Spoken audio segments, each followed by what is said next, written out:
The recent surge in paranormal shows saturating the airwaves has everyone talking. Ghosts, spooks, and specters are common discussions around the water cooler and aired almost every night of the week, but the hot supernatural topic for the last couple of years has been EVPs. By definition, EVPs are audio recordings of a sound anomaly, usually a voice, not heard at the time of the recording, but found later during playback. Natural explanations range from static and misidentified background noise to psychological concepts such as apophenia, which is very similar to matrixing and when you see or hear something meaningful in something completely insignificant, like seeing faces in the clouds, images in the smoke, skulls in the flames, or even hearing voices in the vacuum cleaner.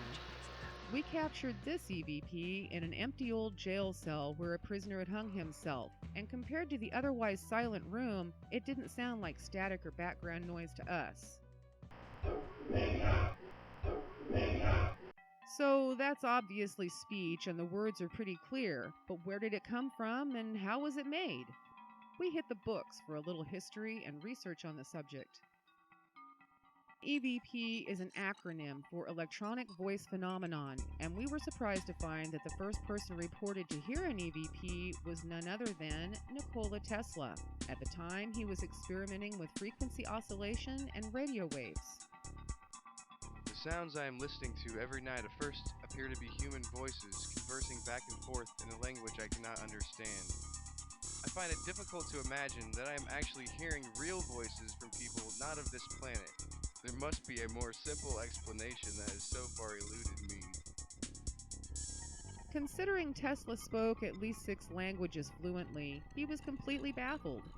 He spent the rest of his life trying to figure out where the voices were coming from, with no real success or satisfactory explanation, thus giving birth to the EVP phenomenon.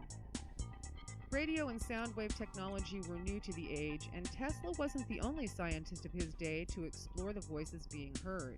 Thomas Edison also reportedly spent until his death in 1931 working on the spirit phone, which was supposedly a machine that would record and interact with these voices. But no blueprints or prototypes were ever found, and many consider the project to be a hoax.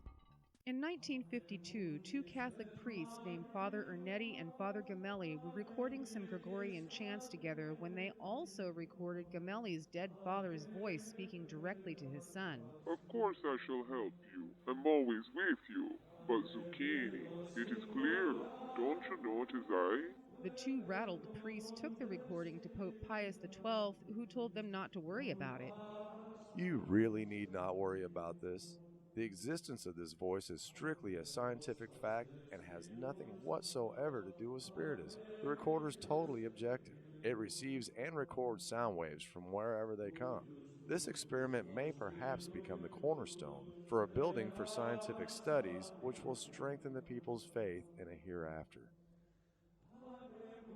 In 1959, a Swedish film producer named Fredrik Jurgensen was recording songbirds when the voice of his mother came through loud and clear and called him by his childhood pet name. Friedrich, you are being watched.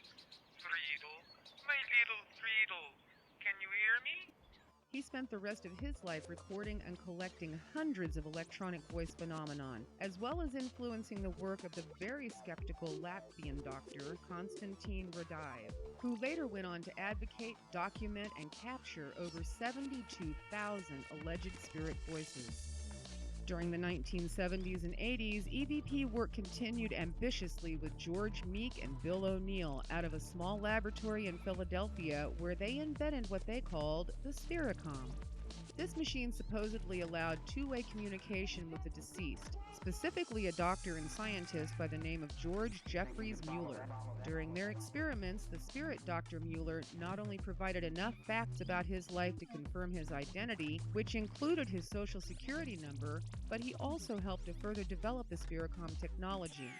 Imagine that, a ghost speaking clearly enough to help with the development of a machine to speak to the dead. Here are some sound clips from the original Sphericom recordings.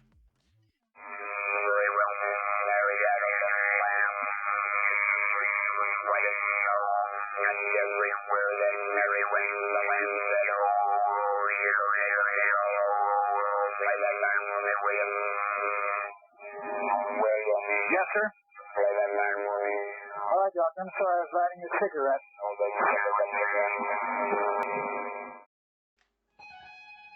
Dr. Mueller may have sounded like a robot, and maybe more like Peter Frampton's guitar, but he was clearly taking part in a two-way conversation from beyond the grave through a machine simple by today's technology standards, and the schematics are widely available on the internet to try it yourself. EVP work continues around the world, still with no clear explanation as to where the voices are coming from or how they're being made. EVPs are not always voices either. They can be music, machinery, taps, bangs, animals, whistles, and much more, like this experience we had in Butler, Missouri. I'm hearing music. You still hear it? I'm hearing music.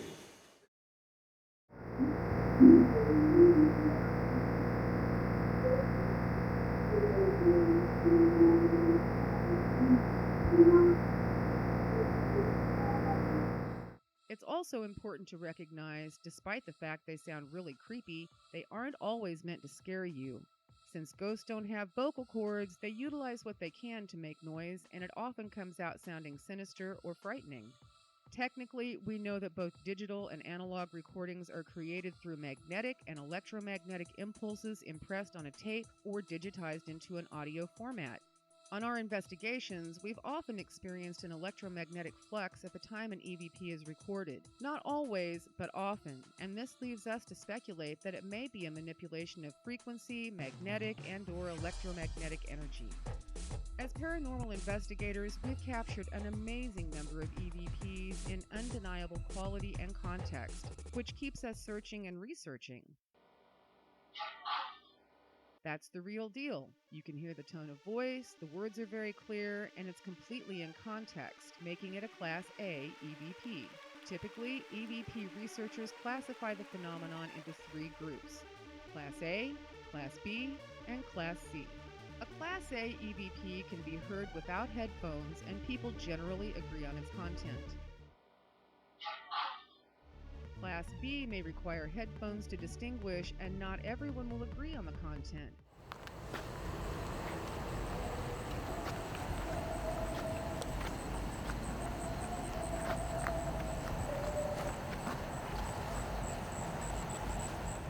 Although you can hear the singing without headphones, we lean more towards this being a Class B because not everyone agrees on the content. Everybody who listens to it hears the man singing, but some people will hear a Native American chanting while others swear it's Paul McCartney singing Hey Jude. Class C requires headphones. It often needs amplification or filtering and will seldom be understood by everyone.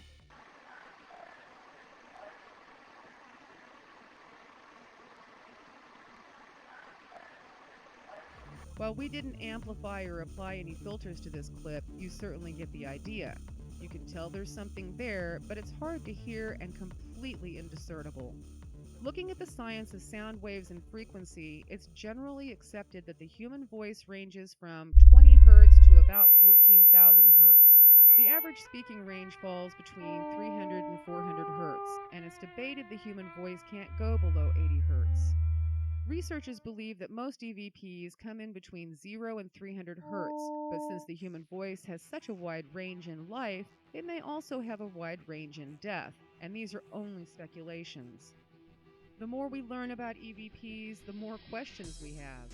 The bottom line is that no one seems to know how they're being made or by whom, even though there are some very workable theories out there. If you've ever captured the voice of your dearly departed, you've probably drawn your own conclusion as to who made the recording.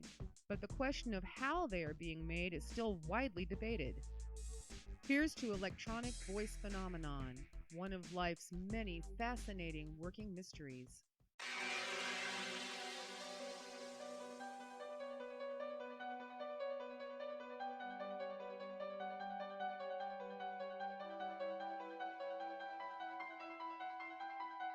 Ghosts are not pets.